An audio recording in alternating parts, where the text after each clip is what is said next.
Dalaga na si Utoy, a day in my life as a first-year tourism student at Tanawan Institute.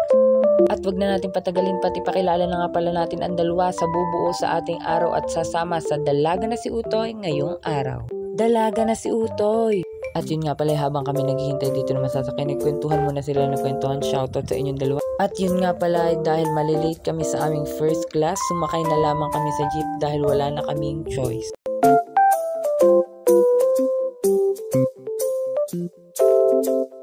At yun nga pala dahil late na din kami at nagmamadali, nalimutan ko na din mag-video kaya di na lang sa bandang Tanawan ako nakapag-video. At yun nga pala dinaretso na kami ng jeep ng aming sinakyan at nakarating na din kami sa Tanawan Institute. Shoutout sa'yo, Gamboy. Pag sa ganda naman, at ang isang ari naman hindi makamove on kung tama ba talaga napasukli sa kanya. At yun ay nakahirit pa ang isang ari na kung pwede gaday bumili muna kami na makakain at siya day nagugutom na bago daw pumasok. Shoutout sa'yo ate, napakasarap daw ng pancake mo.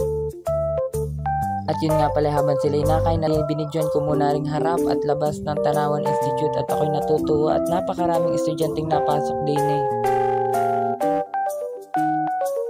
At yun pagkatas nga pala namin kumain, umakit na din na dito sa taas baka kami malit sa aming unang klase ay pagkakayari naman talaga kapag kami nalit pa. At yun shoutout sa section ko 1B Tourism ay hinitig niyang pagkakaganda ng Tanawan Institute. At shoutout nga pala sa mga dalagang arit din pa may mga pagsalampak.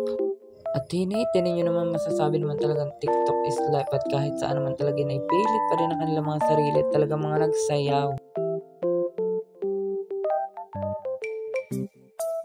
Ako'y taka din sa isang arit kung bakit ako'y biyabit. Ikala ko magpapasama sa akin bumili ng pagkain yung palay ako iikot lang na iikot. Ako'y lubayan mo. Yun, nagsimula na din ang klase ng Dalaga na si Utoy. At yun nga pala pagkatapos ng aming unang klase ay kami dumiretso muna din sa Friends Hub din sa labas lamang ng aming school. At pagkapasok ka nga pala dito sa kainan nito agad ang aking nabungaran.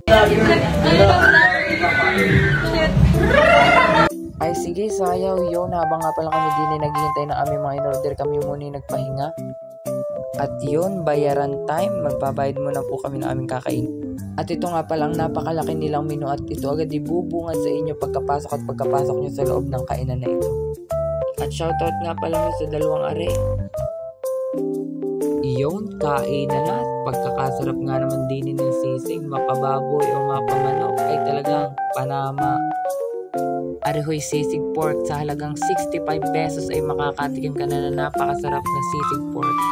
At yun, pagkatapos nga ho namin kumain ay kami tumambay muna din sa playground at bumalik muna kami din sa school at talaga ng pagkakainay.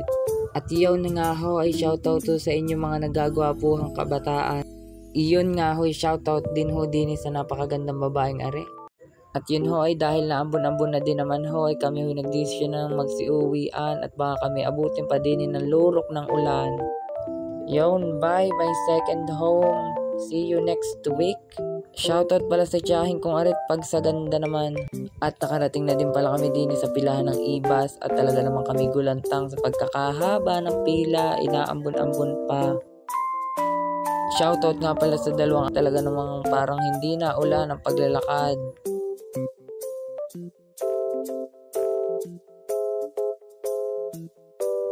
Talaga nakapag-model pa eh. At dahil mahaba ang pila sa ibas, kami pumarini muna sa 167 para sila'y sumayaw, charot, para magpatila ng ulan. Hikaneyoy, dalaga na si Utoy at dahil pagod na si Utoy, ay dini ko na ho'y pinutol muna ang ating pagsasama sa buong maghapon. Salamat po!